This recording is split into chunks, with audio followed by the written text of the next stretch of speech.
cloud. Have we got people in? Got people in, mate, yeah. Lockyer, Jan?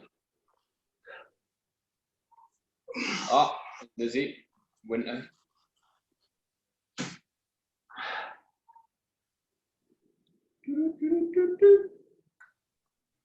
Bless it, I hope it's 6 p.m. It's 6 p.m. All right, folks. So, thank you very much for joining us on this balmy, overcast Dubai day. This is our Sunday session. So last week we talked about me and George and our athletic history, our inspirations, and basically how we got to that point and what it meant to us and how it inspires us going forward. So what we've got today is Tom Walker. You all know him and love him as the blonde one from like Backstreet Boys. He's going to talk about his cycling moments and triathlon moments, how he got there, where his inspiration comes from, how he got into it, and how and where his cycling and triathlon highs were. So, Tom Walker, if you just want to tell us a little bit about yourself first, not that we already know you, the closed book that is. What do you want to know, mate? You need some direction. You just start off by going through your general athletic background. That'd be grand. We'll get into more specifics later. Yeah. So background was playing rugby from about the age of 6 until, well, all the way through till I was 21. And that was really my only focus. I did all sports, but rugby was my main focus. Obviously learned to swim and things, but it was nothing to do with endurance sports. Used to hate cross country, hated swimming lessons, but was what it was. So yeah, it was a really heavy focus with rugby, which actually I wouldn't change for the world. I think rugby is such a good sport to grow up with. You learn so much through it. You learn values through it.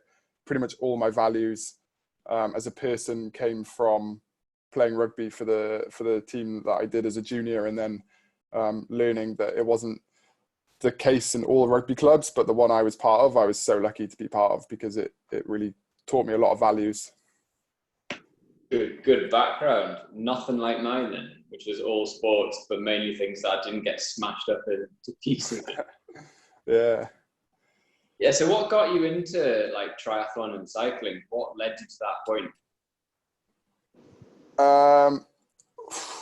It's a good question, actually. I think it's a good time. I'm quite a visual person, so I tell a lot of have a lot of memories through pictures and things. I actually chuck some together into a slide because it helps me to tell a bit more of a story. So I'll move on to that one. And actually found one my mum loves sending me. Was me as a kid on my bike.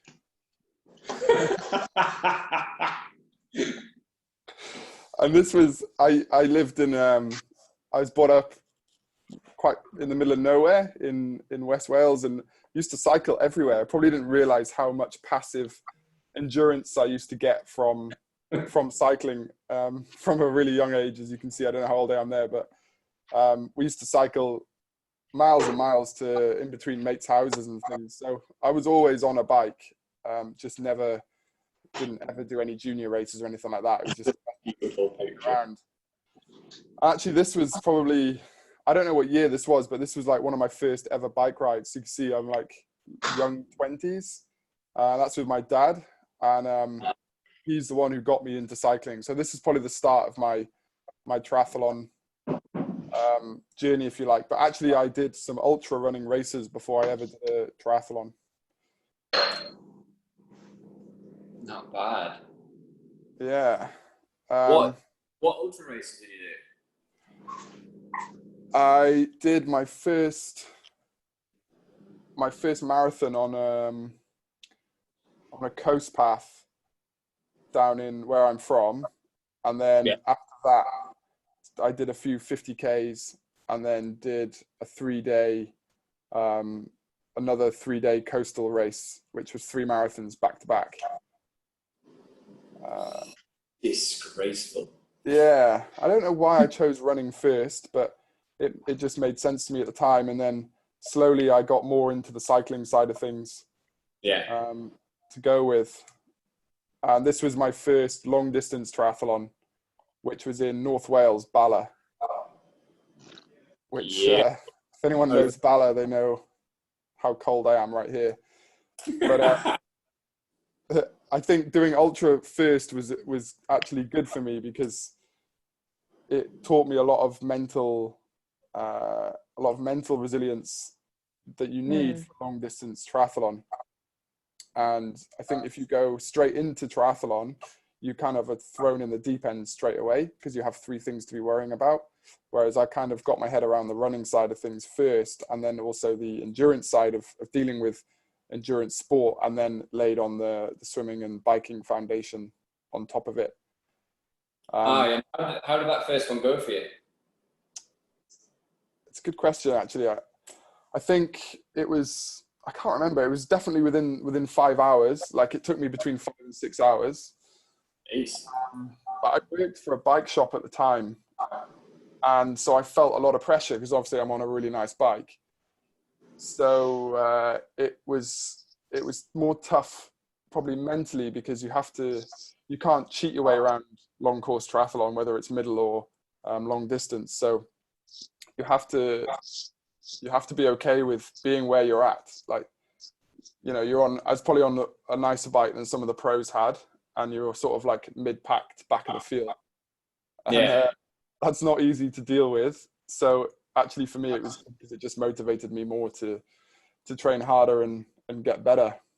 Keep going. So, like, in terms of, so you're clearly, everybody who's seen Tom on a bike knows how strong he is and how much he can put out power.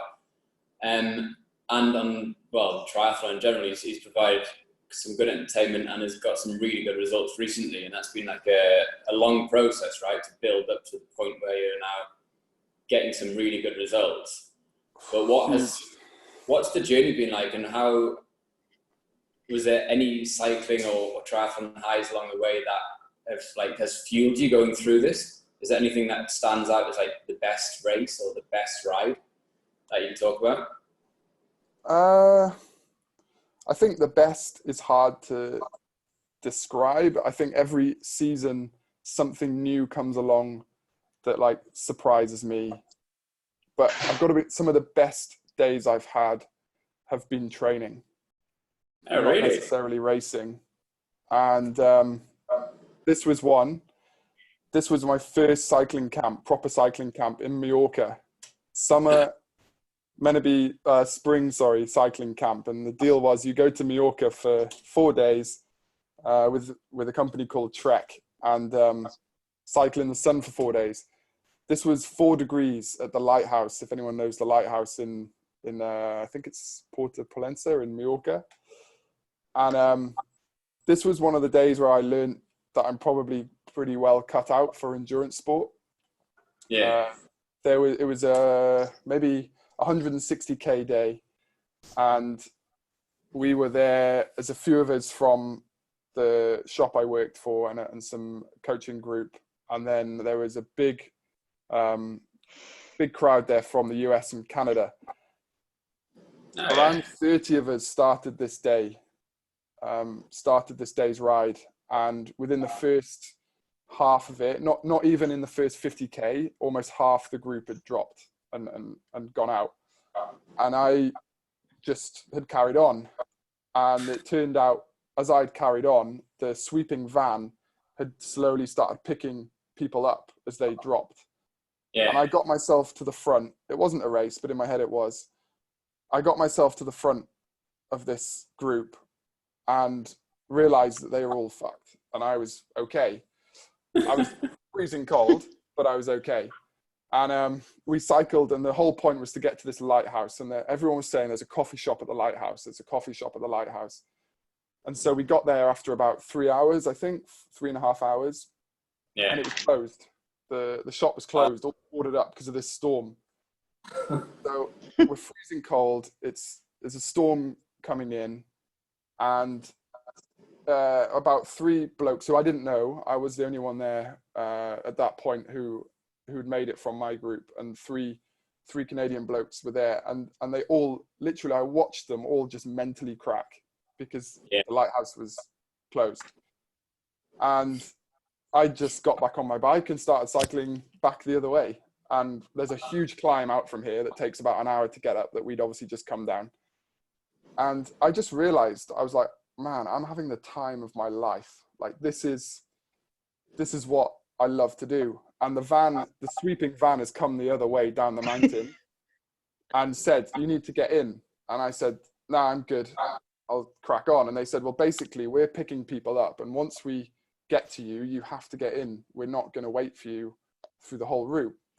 I think I had about 50 Ks left. So suddenly this like mission came on in my head that I was going to beat the van home.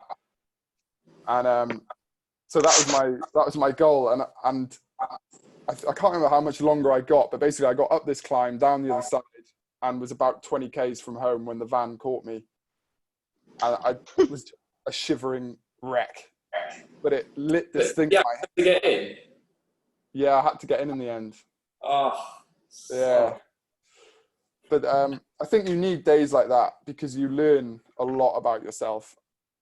And it wasn't in a race. It wasn't in a nice conditions. You know, they're the toughest training days and the toughest conditions where you actually find out who you are and what you really want to do in endurance sport, for sure. Yeah, do you think that's giving you the mental edge of other people who are maybe similar to you physically in race day? Oh, look at that. Full Hubbard. Wow. Beautiful. Yeah. Yeah. This ties in nicely. This was 2 weeks after I broke my foot, training for a marathon. And it just sums up like exactly what I love doing. Just cycling flat out down a hill with Going one downhill. But yeah, I knew then that I could push myself to do things like hard. And I broke my foot, and I did a post about it the other day, and I refused to go in a cast because I wanted to do this ride. And obviously your bike shoe is like a cast anyway. Yeah. I rode around, finished, and then I had one of those boots, you know, that protect your feet, put that back on because I couldn't walk. So I literally had to like ride into the hotel where we were staying and like fall into a chair, take my shoe off, put my boot on, crutches, and everyone's like, oh, what happened? Like, I'm really sorry, did you crash? I was like, no, it's all good. It's just a broken foot. Yeah. Before. Hey, no worries about it, mate. That's pretty sweet. And then, so were you solely triathlon? You refocused on that at this point, or you dabbling in cycling racing or cycling sport teams? I've never raced a bike race in my life. You could be like, go on. You could be a hitter. Could be. No, so my focus then turned to long distance, proper long distance. So this is my first Ironman. This is Ironman UK in 2016. So this was, that last picture was, this was about 2 months before Ironman UK. And so, yeah, my foot still wasn't fully healed, but I'd entered the race. And so was going to be doing it.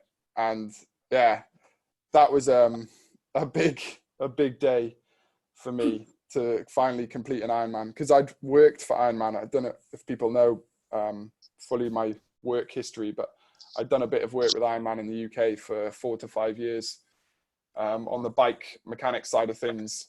And so the question always, every event was, when are you racing Ironman? And I was never going to do it half-assed. So I entered Ironman UK as my first one, and I had the absolute time of my life. I don't remember finishing. I got put into the medical tent, and I can't tell you much about that. Just buried yourself. Absolutely. It was like a record heat day, like everything lined up to just be an absolute monster of a race. Yeah. And I can remember the last few stages of the marathon, and then I just came to in a hospital bed, and life was good. I knew then I was pretty hooked on that feeling. Unbelievable. Put yourself in hospital. It's not the first time you've done it. No, I've done it a few times. Don't recommend it. So how did it? So talk me through from completing your first Ironman, and then say any other great moments working up, well, in between that point to now. So what has been your highlights since then? Yeah, so I went through the process of Ironman training for this, but actually the week before I crewed for a team for Race Across America, or 2 weeks before. So then I got back to the UK and did a 17-hour training week prior to this race as a panic week. And I just did everything you shouldn't do for an Ironman race. But what it did do was gave me an insane endurance block ready for a half that I raced a few weeks after, I think 3 weeks later in Dublin, 70.3, which is where I earned my first World Championship slot. And that race wasn't either. The week before, I trod on a weaver fish 3 days before in a practice swim, which if anyone knows what a weaver fish is, it hurts. And then I swam straight through a lion's mane jellyfish during the swim leg and got stung everywhere that wasn't covered in the wetsuit, which was a real interesting experience. And I actually came 5th in my age group, and the slots rolled down. Well, there was 3 slots, and I think people know how I feel about taking roll down slots.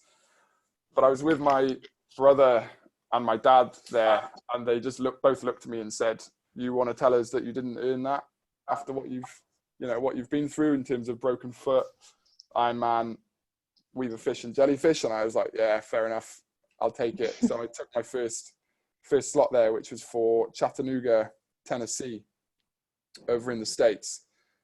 And in between there, I crashed.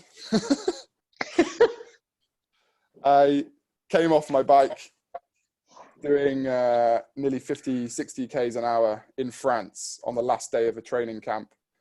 And this was a picture of my upper body. I couldn't show the pictures of my lower body, but basically had 0 skin on my hips and backside areas. And so I just thought, fuck, this sport is crazy.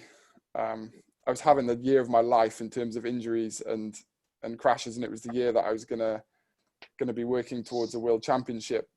But I kind of felt like this was a sort of rite of passage every cyclist has to go through, and I knew it would happen at some point. I'd come off sort of small amounts, but never come off really badly, and it was it again leveled up what I thought pain tolerance was, and was quite happy to get it out of the way at the time. But what I realize now, when I look back, it was all just times that I was just building resilience. I think it seems to be the word of the month at the moment.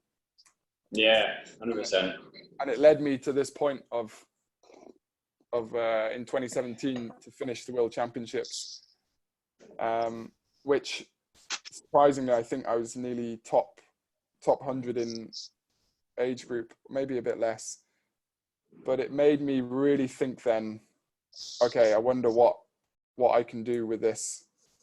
I know I can suffer, but I wonder how you get fast. Yeah. And so I turned a lot of my focus onto purposeful, proper training, which obviously I was coaching at the time, so I knew what it was like, but I realized I had to get a coach for myself to understand how to do it individually for myself as well.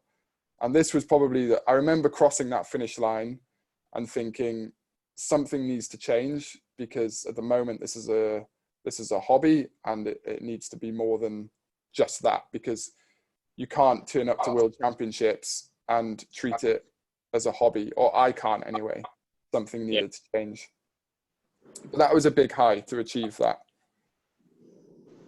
That's pretty epic, man. This actually was a quote which people watching might recognize who it was from. If he's watching, he might remember writing it. But this was before I worked for In a Fight, and it is from Marcus's Instagram. And this hit home to me so hard because I was trying to do too many things. And so this was a daily, I would look at this daily, and read, the hardest thing you will do today is say no to something that doesn't take you to your goals. There is no downside. And it just resonated with me so much. And I don't know, my mates might think I turned into a bit of an ass. They knew I was anyway, but I basically stopped doing anything that didn't benefit me towards becoming faster, like working or earning my degree that I was doing at the time. And it really made a difference for me to help me take things up another level. Definitely in terms of training. Like, we know how important recovery is. We talk about it all the time, but what that actually takes to do, as you know, mate, is it takes a lot of focus more than anything. And you have to say no to things if you want the performance that you're going after. Yeah, and if you dedicate that much time to it, you've got to do yourself justice by abiding by the process. Yeah, exactly. Otherwise you're never going to finish feeling like you've accomplished what you set out to, or what you like potentially could, because you understand the theory behind it and you understand the application. It's just about the execution, right? Yeah. And I understood that I was learning more and more and more and more that, like, suffering is one thing. Like, I'd run back-to-back marathons. I'd run 50, 60 miles. I'd frozen my ass off for 6 hours cycling. I'd done so many things, but that doesn't mean that you're going to be fast. It doesn't mean that you're going to be able to perform. It just means you can suffer, which is such an important part to performing, but it takes another level to put hard numbers out. Like, I was looking at numbers I'd need to hold to be competitive in races. And, you know, at the time when your FTP is like 250, 260, it's on the performance level to people compared in my age group, I was nothing. Yeah. It was absolutely nothing. It wasn't even being looked at in a field. So I really dedicated much more time to performance. And I put this photo in because other races I might have been looking up at the camera or looking around, and I remember starting to race then and just being completely locked in and caring about my position, caring about my hydration, my nutrition a little bit more. And I really started to notice the differences then and start to see progressions that I wanted to see. 250. When was that? Good old days. 5 years ago. Back before tempo. Before tempo, yeah. Yeah, so that was my last race, actually. This one was my last race in the UK before I moved out to Dubai, and it was Staffordshire 70.3. And it was, you know, there's a thing in the Middle East about 70.3 racing and Ironman, to be honest, if they ever do one here, but the times are just, they're not real. Like, they're really not real times. So I actually was gunning to go sub 4:30 here in Staffordshire, which is a decent course. And I actually can't remember. I was basically either like 4:29 or 4:30, but it was one of the first times that I'd set a real challenging goal around performance and met it. So it was really nice to hit that. And I was after a slot for South Africa, but classic Ironman, they put the awards on too late and I had to leave to get a ferry to get home or something like that to catch my flight to come out to Dubai. It was weird. I don't remember exactly what happened, but yeah, it was strange. And then I got to Dubai and felt like I finally had a platform that I could really train hard in and obviously work hard in and start to get better performance-wise. And one of the first challenges I did was riding across the Wahiba, which wasn't so much a performance challenge, more of a mental challenge more than anything. But so happy because I've drawn back to this challenge many, many times when things are hard. And what was it like? Yeah, it's hard to describe actually what it was like. It was, all I can remember was you're starting on the edge of a desert, you're staring out into a desert, and you're like, okay, I've got no idea where I'm going. I have no idea how long it's going to take. And I've never ridden a fat bike before. I rode this bike to test it around the top of the gym once. That's solid recon, right? So then you're just looking at desert, you're looking at sand dunes, and you literally just start riding, and you can't think too far ahead because you don't know what is ahead to think. So I made it really easy for myself. I just simply rode to the lights that were in front of me on we had a Bedouin guide. He had a Land Cruiser, he had his lights on, and you just keep riding towards those lights. I didn't know what the finish looked like. I didn't really know anything. I just knew I had to keep riding my bike and eat. Keep pedaling. Yeah, no numbers.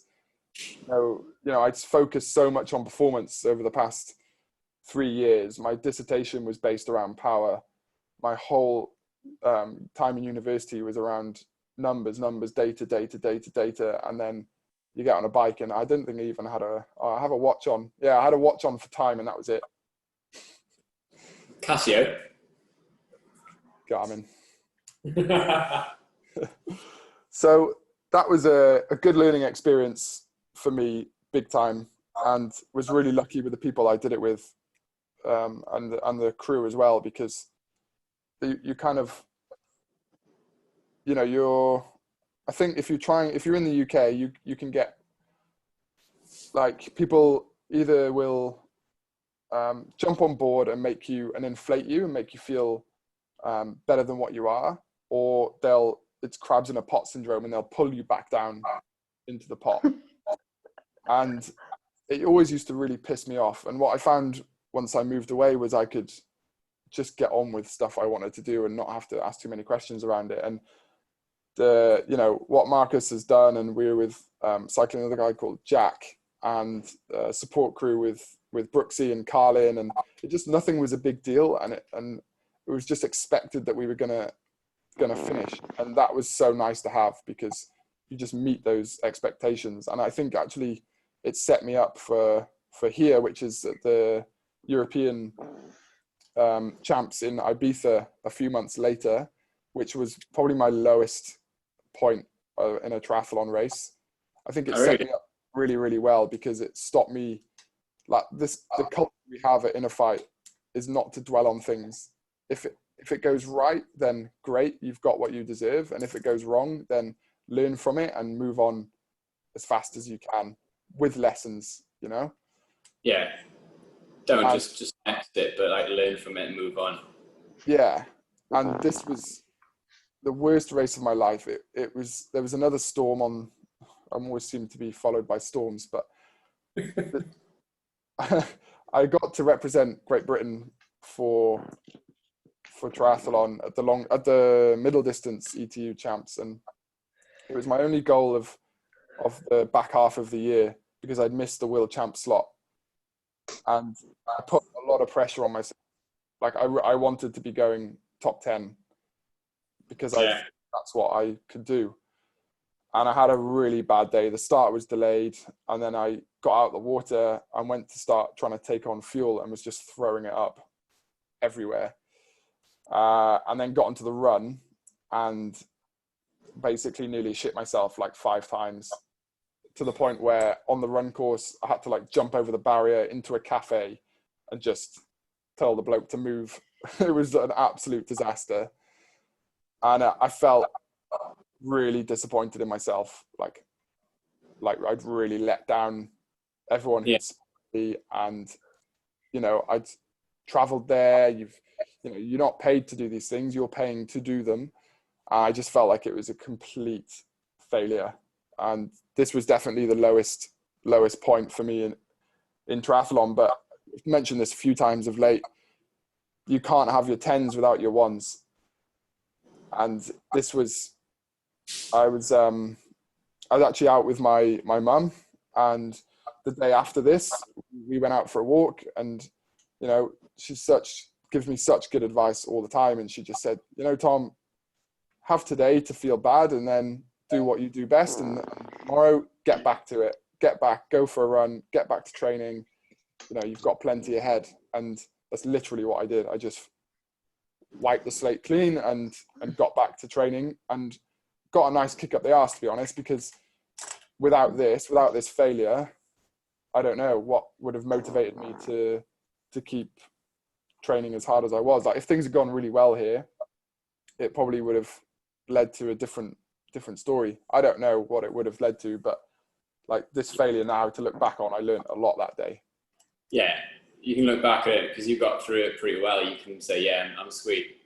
I've grown stronger because of that. You've gone through a lot of stuff that's got you stronger, though, by the sounds of it. Yeah. Arm breakages, foot breakages. Yeah. And then I decided to start putting myself in situations where I had to get stronger, otherwise I'd get dropped. And so I started doing time trials with Frankies, mainly this guy, Sam, who is an absolute monster. And started to become okay with, thankfully from my learning from that race in Ibiza, becoming okay with just sometimes getting dropped, or not having a good day. And so there's 3 or 4 occasions where I would do time trials with Sam, and he used to text me and I'd get butterflies in my stomach instantly because I knew I was in for the worst hour of my life. And you get shit for it. People are like, oh yeah, good luck keeping up with Sam. And it was like, yeah. Cheers. But how strong that made me, I probably only realized maybe 6-7 months down the line. Yeah. And in the end, I used to turn my power numbers off because it was terrifying to look at. There's just no point in looking because the objective is to stay on a wheel, right, and do your turn. But you just get stronger from it. It's like chain gangs when you're in the UK. Go around and you get dropped for the first week, and then the second week you get back in, you can hold it for a bit longer. And it just increments like that. Yeah, and it's a really good lesson that, because we're riding out at Al Qudra, once I got dropped, then I'd have to just cycle back easy. Like you can't just get off the turbo. And I say to a lot of guys now is like, if you miss goals of the session, like that's fine, but there's never an excuse to get off the bike. Yeah. Like you've made an hour of time to go out on the bike, and just because it hasn't gone well for half of it doesn't mean you get off, unless obviously you're sick or injured. And this was starting to teach me more and more that you can't feel good all the time. And at minute 10, you might feel like you're never going to hold on. And then finally, on one of the occasions, I managed to hold on the whole way around. And you've just got to learn that you're going to feel good at some points and you're going to feel really bad at others, but you're going to feel good again if you hold on.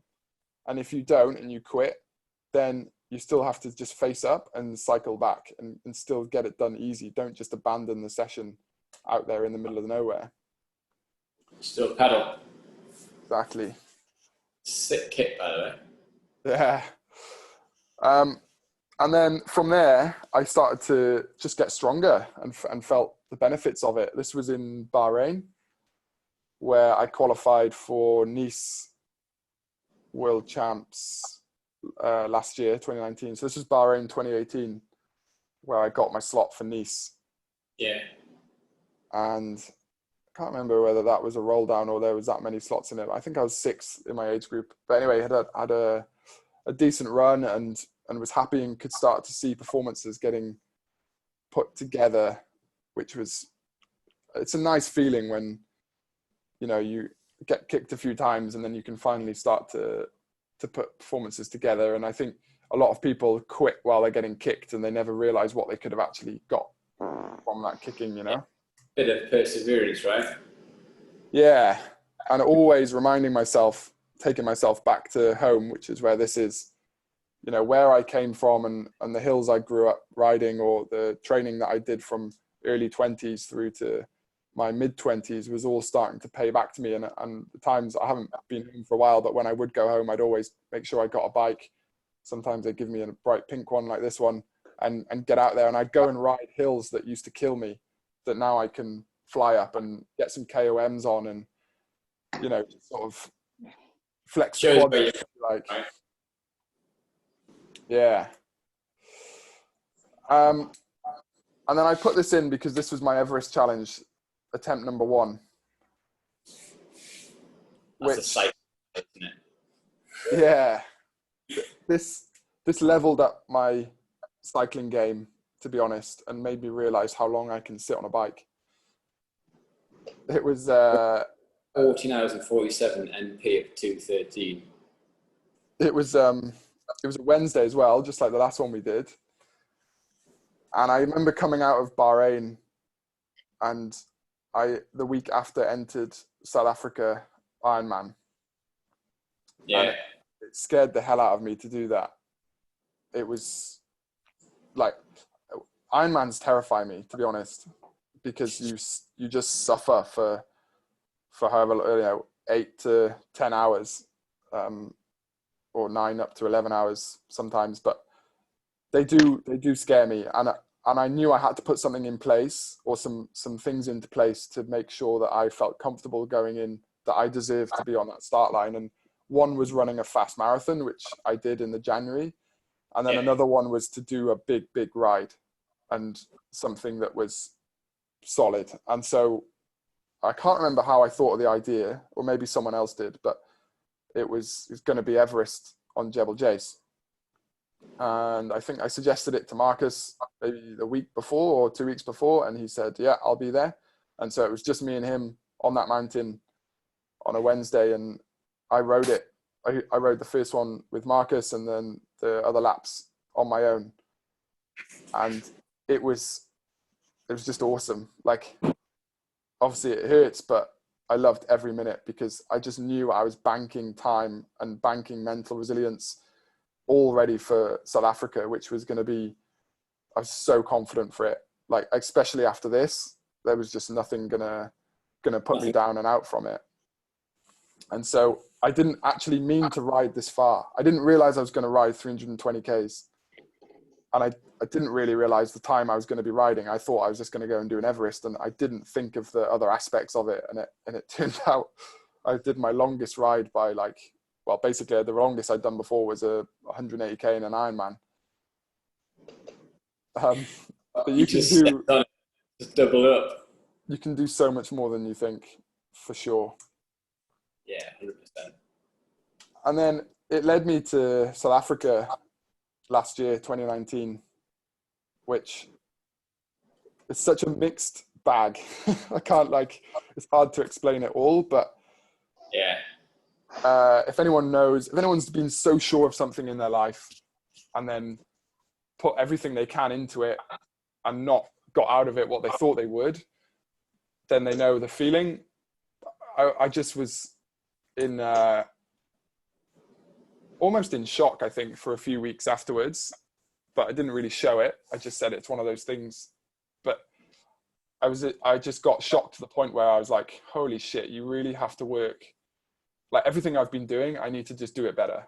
And like, everything I've been doing, I need to do it better. So I need to get leaner. I need to get more power. I need to get better at transitions. I need to get into a better position. I need to run better. I need to swim better. Like, everything, I need to do better in work, because I want to go there earlier. I want to spend more time down there. I want to, like, you just think, I just need to upgrade everything. And how do you go about that then? Do you get a list and then say, like, target where you want to go to? Like, how much of, like, percentage improvement, say, did your bike need to? Because you're a strong cyclist, so how did you, like, plan that trajectory? I started working with a new coach. Fair. Yeah, and spent a bit of time to find the right one. Actually, I didn't. Immediately after this, I went into a complete overtraining frenzy. And I think there was one day where I was, like, entering races when I got back, like different trail races. And I was like, basically should have taken a bit of time off. I should have taken a month off, and I didn't. I went straight back to full gas training. And in one day, 3 people, all quite close to me, said, you need to find a coach or you're going to kill yourself. And I was like, okay, that's a decent sign right now that I'll go and find a coach. My alarm bells ringing. And I planned to race Estonia a few months later, and I couldn't make the start line. I think I injured my foot, and was in an absolute place of being cooked. I was so overtrained by that point. And so, although I knew what I had to do and I wanted to just get better at everything, you can't get better at everything. You have to pick certain points. You can't gain more power and lose weight. It just doesn't work. So you have to work from a watts per kilo perspective, or you have to be okay with being at the same, you have to be okay being at the same power and losing weight, or you have to be okay with if weight goes on, that's fine, but you're gaining more power. Like, how it works. Yeah. And I was trying to do everything at once. Everything at once. Never going to go well. No. Especially if you've got 3 such time heavy disciplines to work on. Yeah, but the bike was my main focus because I thought I was going to do a lot better on it, and I held my power numbers, but it just wasn't enough. It wasn't enough. So the cycling really, like after this race, I really started training like a cyclist and not a triathlete. Yeah. They say, don't they, a triathlete needs a cycling coach, a running coach, and a swim coach. Some do, yeah. Depends what your background is, I suppose. True. Yeah. So training like a cyclist happened basically, and it all culminated in a really good trip to the Alps with our good friend Andrew Winter. This is on the Galibier on the final day. We did 5 days, I think. He's probably screaming right now saying we did 6 or 4, I can't remember, but we just had like the perfect cycling trip. And I hadn't been to the Alps cycling before. And I'm sure you know, mate, I'm sure you spoke about last week how special the Alps is for cycling. Alps, just mountainous regions, Alps and Pyrenees and Dolomites, that whole area, just Europe in general, it's cycling, it's just next level. Yeah. And so I wanted to go there fit, and I wanted to go there to be able to enjoy it. Yeah. And on the final day, I targeted doing a double Galibier and double Telegraph day. So we were staying on the Telegraph. We rode down to the bottom on the other side to the Galibier, then rode back up it, then down the other side, then up Galibier, then down the Galibier on the other side. And then I was meant to turn around there and then ride back up the Galibier and back up the Telegraph. But I got down the other side and I was talking to a bloke and I said, is this where you're meant to turn to go? Is this where most people turn? He said, yeah, it is. But if you go 20 Ks down there to say Chevalier, they do a really good Nutella crepe. I was like, oh yeah, sweet. Oh, yeah. So I was like, well, I've got time and it's downhill. And he said Nutella, so I'm off. And what you don't realize, again, I didn't realize, like, obviously you're going to have to do 20K back up there. But so I did. It was a really good crepe, by the way. But again, I'm learning, like, after this, I'd been riding for 5 days or 4 days. I can't remember what it was. Big mountain days. And on the final day, I can't remember the distance that I did, but it was a good 6-7 hour day. And I remember finishing and just thinking, like, yeah, the cycling work is paying off, because you can't do back-to-back days in the Alps, if you're not fit for it. People train to go and train in the Alps. Yeah, that's it, isn't it? I was just about to say, that's some people's like mission number 1 for that year is to be able to ride 4 days of training with their mates in the hills. So to come off the back of that and big days, it's epic. And it's another one, like crossing the Wahiba was, like, this is completely off your own bat. You don't need a race for this. You don't need an organizer. You don't need anyone apart from yourself and a small plan. And those days are the days you get the most from yourself, and you understand the most about where you're at within your performance, within your own performance, like mentally and physically.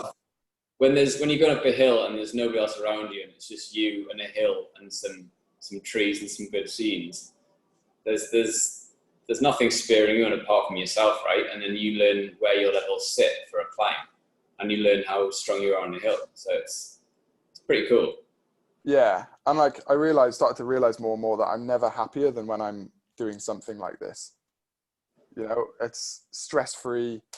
You're just riding because you love to ride your bike, and ultimately, I think that's what I love to do, is just ride my bike. It's pretty cool. I think that's a good thing to get across, is that, like, you're so focused on your goals for this year and you train so hard and so regimented, but below and beneath all that is I think with all of us coaches, there's this stupid little childish, like, just love of what we do and Yeah. enjoying going out and having fun. Yeah. And that really led me on nicely to the 70.3 world champs in Nice, because Happiest guy alive. I'd learned slowly that it's not always about numbers, and it's not always about racing, and like I'd had a big lesson in Wahiba of how much I can enjoy literally just riding through pitch black, and suffering for 18 hours, whatever it was. Everest, the first Everest challenge, I was so happy doing it. And then riding in the Alps was so nice. I was like, okay, I'm starting to understand this. Like, the theme is starting to come across to me here, that I just enjoy like riding my bike. And so Nice was almost made for me because it was a cyclist course. Yeah. And I just got to terms. I started working with this new coach, and she was really on the same page with me of like, just enjoy your day. I think I still wasn't really run fit. Like, I still had a bad foot, and I'd had a bad shoulder as well. So I was swimming like way less than I should have been. And even the day before swimming, like my shoulder was hurting, and I was just okay with it. I was like, I just can't wait to ride my bike around this course. And I just spent literally the whole day smiling, because, and I didn't have a good result. You know, it wasn't fast, but I crossed the line and was just so happy. Like, I couldn't have had a better day. The result to me wasn't that important. It's always important, but more for the fact was just had a day of doing what I really wanted to do, and just take the stress out of it. You know, for people who get stressed on race days, like at the end of the day, if you enjoy what you're doing, just enjoy it. Like, don't stress too hard about results and times, and there's just no need. Like, you should have a goal for it. You should aim for it. You should work for it, but don't put yourself in a bad mood and stress over it. Yeah, I think Lizzie asked a question last week, and she was like, do you put a lot of pressure on yourself before a race, and especially if you go in underprepared and you know it? And what would you say to that? So if you knew your shoulder wasn't super strong, and you know your run wasn't properly running like your fastest, so how did you go into that race? Just relaxed, I suppose. Yeah, similar how I went into this race, which is Bahrain 2019. And basically pressure gets me to train. Like, no one puts more pressure on themselves to get training and get sessions done. But I feel now, once I know those sessions are in the bag, the race is just the outcome. You know, if you put pressure on yourself on race day, you're doing it wrong. You should be putting it on yourself in training. And then once you get the training right, because you're training so much more than you're racing. So nail that bit, and the racing will come to you. And this just proved my point to myself, because I was so ill the week before this race. Like, it was only on the Wednesday that I made the call that I was going to do the race. And so I showed up. I felt rough on race day. I felt, just awful.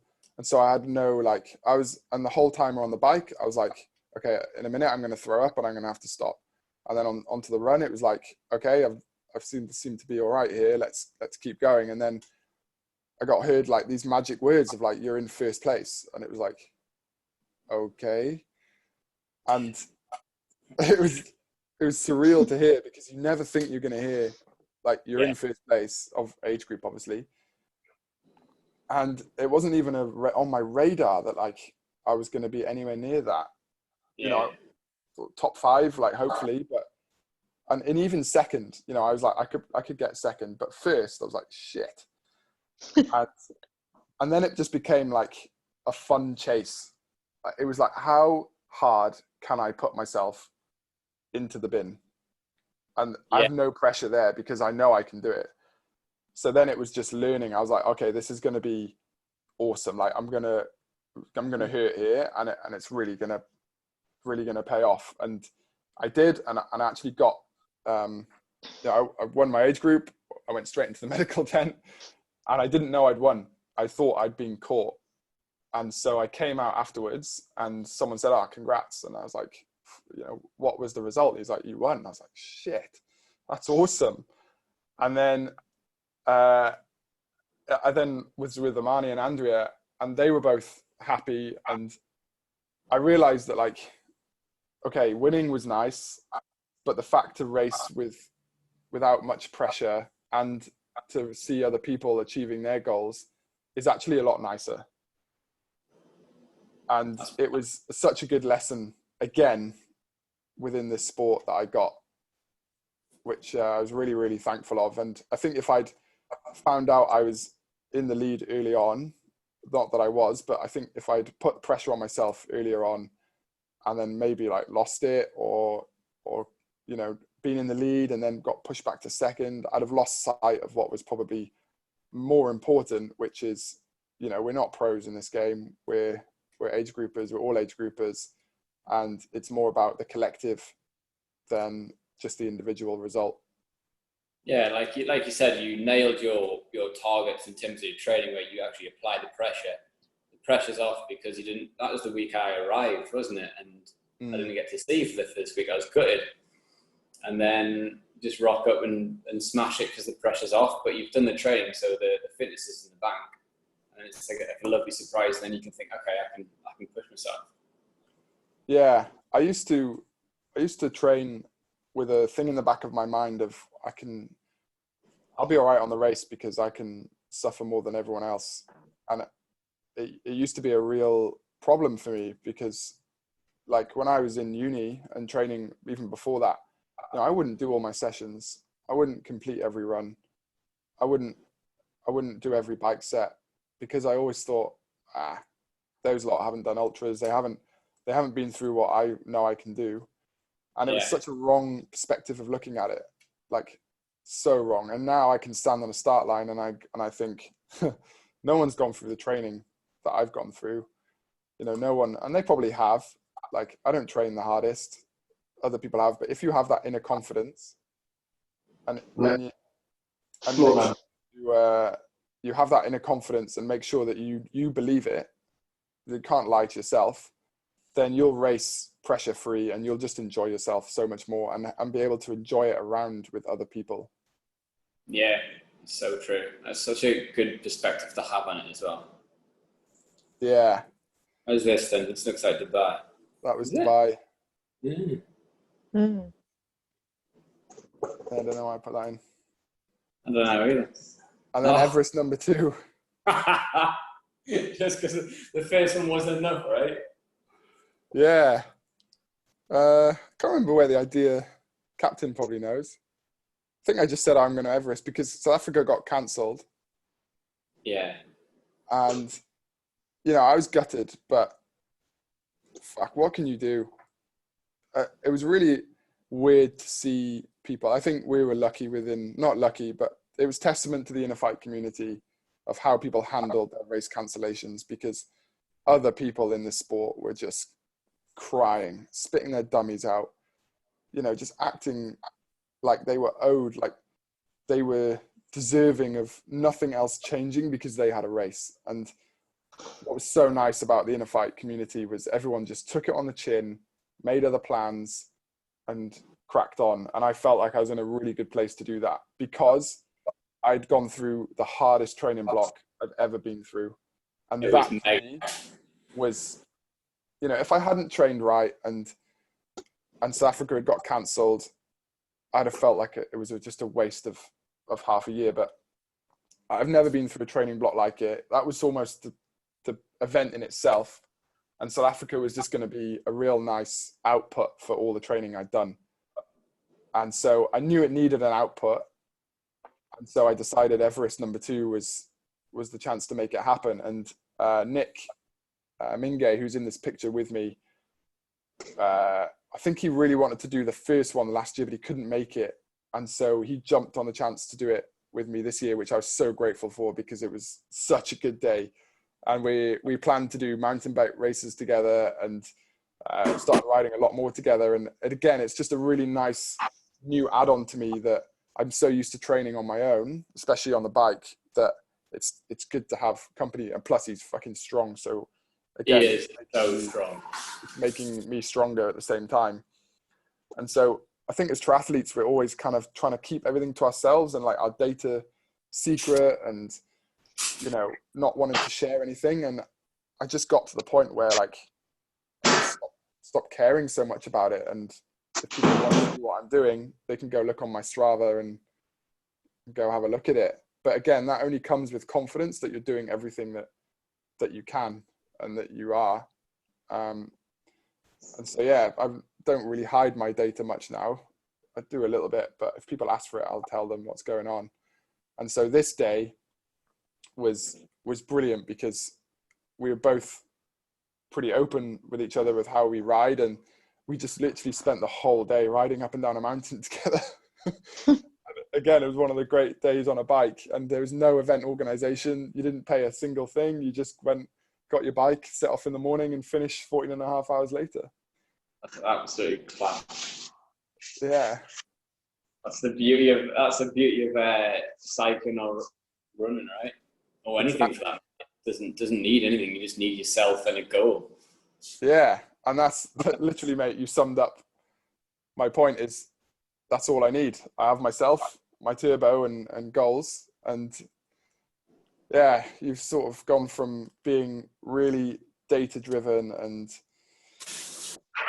just sort of immature really in the sport to just being really, I think the more you do the sport, the more you'll become fluid with your training time and your training goals, and also your performance goals, because you understand more and more and more when you perform best in this sport, it's when you have the least amount of pressure on yourself because you've put the work in before you get to that point. Yeah, I think that's definitely something that experience teaches you, right? You go through all the lows and all the highs, and then you expect changes, and you get to focus on what is important. You get to figure out what makes and what gives you good performance. And only experience can teach it. Yeah, you just need to put yourself in those positions where things go wrong. Yeah, definitely.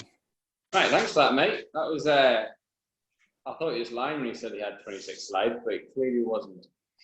Mate, I can't understand your accent still, so I didn't want to depend on your questions. So I was going to put a Parkinson accent on like the Yorkshire, but I didn't think I could pull it off.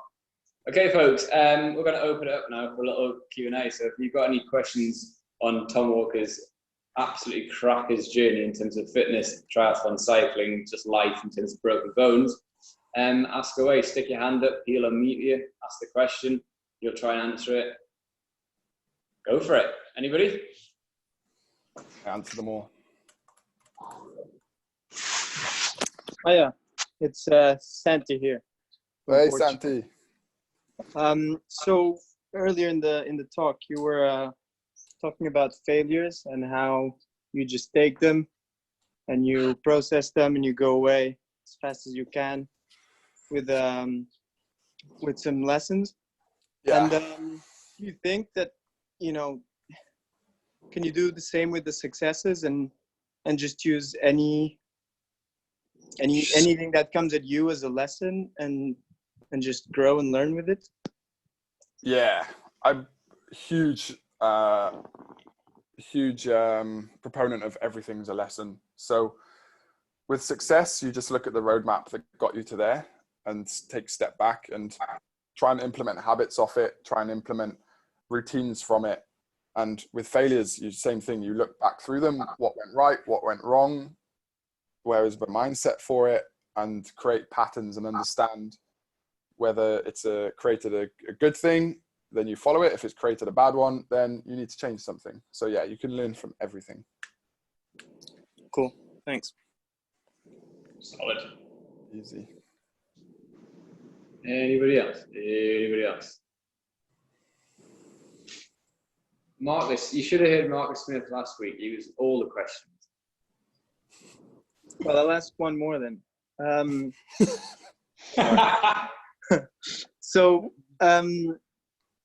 you know, you talked about mental strength and you talked about, you know, pain and pushing yourself, pushing your limits, you know, pushing your boundaries. And then later on, you talked a bit about, you know, how to, you know, if you were leading the race and if you knew it earlier on, maybe it wouldn't have been the same outcome. So how do you feel? I mean, how do you think about the difference in mental strength you need to have in order to be a triathlete, but also in order to be a performing triathlete? You know, the way in which you need to have a new mindset if you really want to go and beat the others rather than just beat yourself.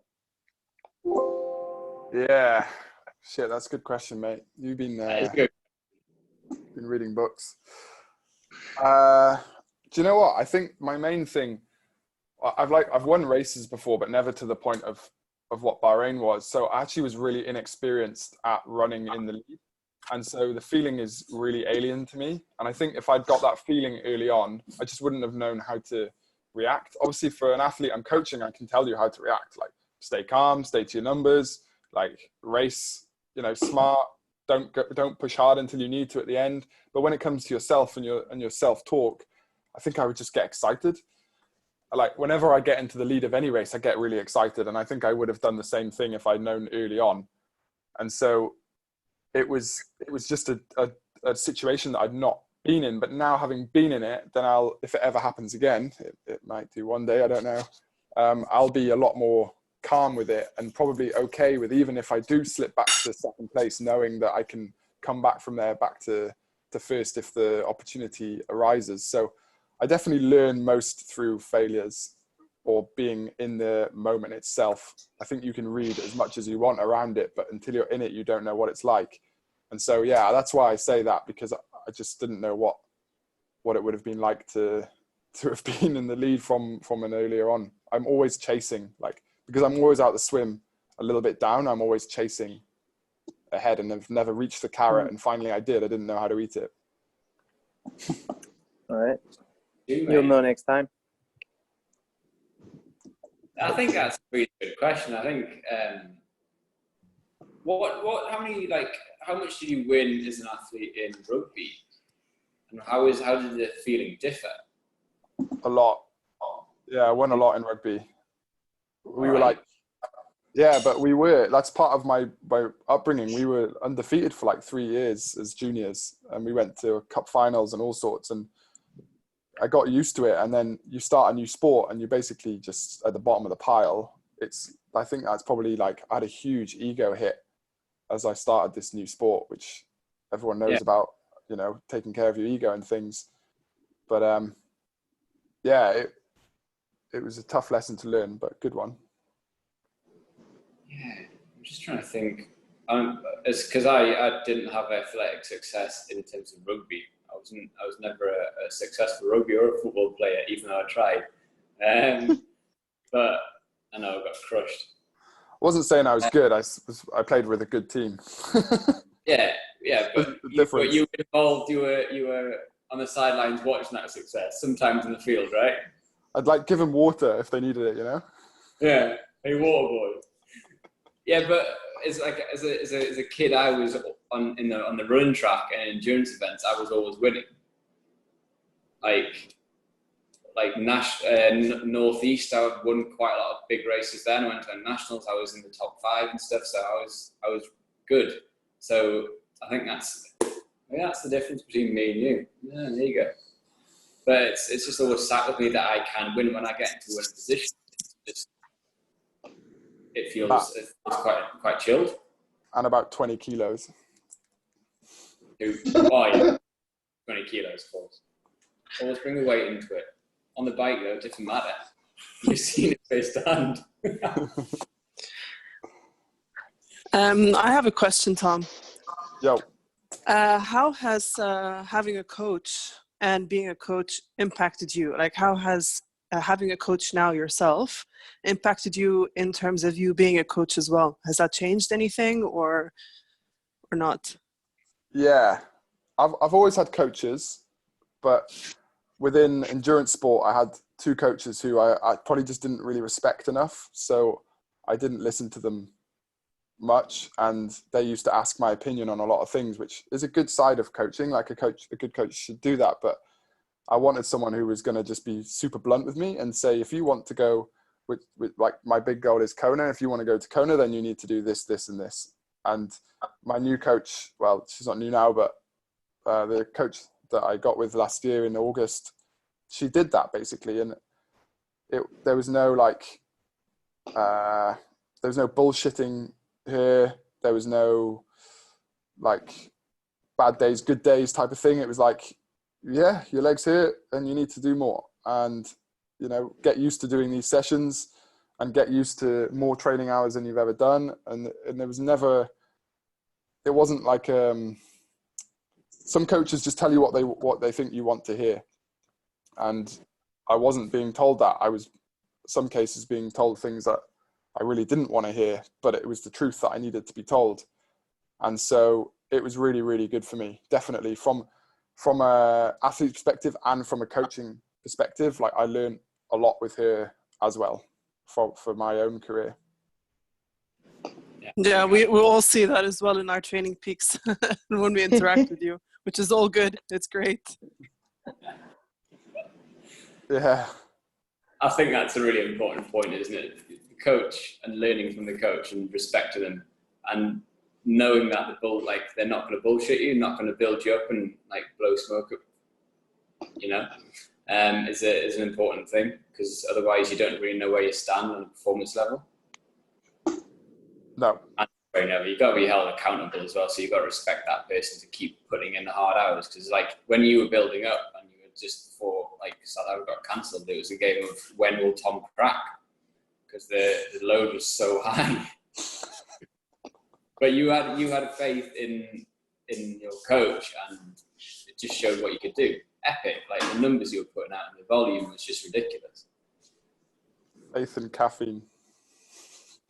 Which is a good.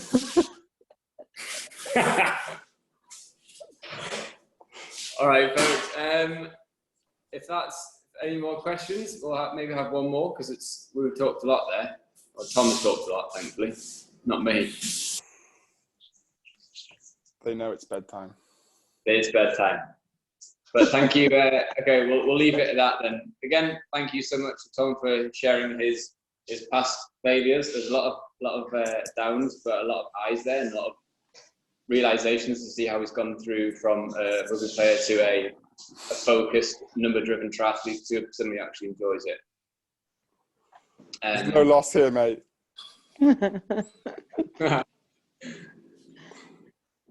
Sweet. So yeah, join us next week, where I think Tom and Marcus are going to be speaking. And thank you so much for tuning in again. Have a lovely dinner and some sleep. Yes, thanks. Thank you. Bye. Thank you. Thanks. Bye. Thanks, Tom. Bye. Bye. Arrivederci. Peace.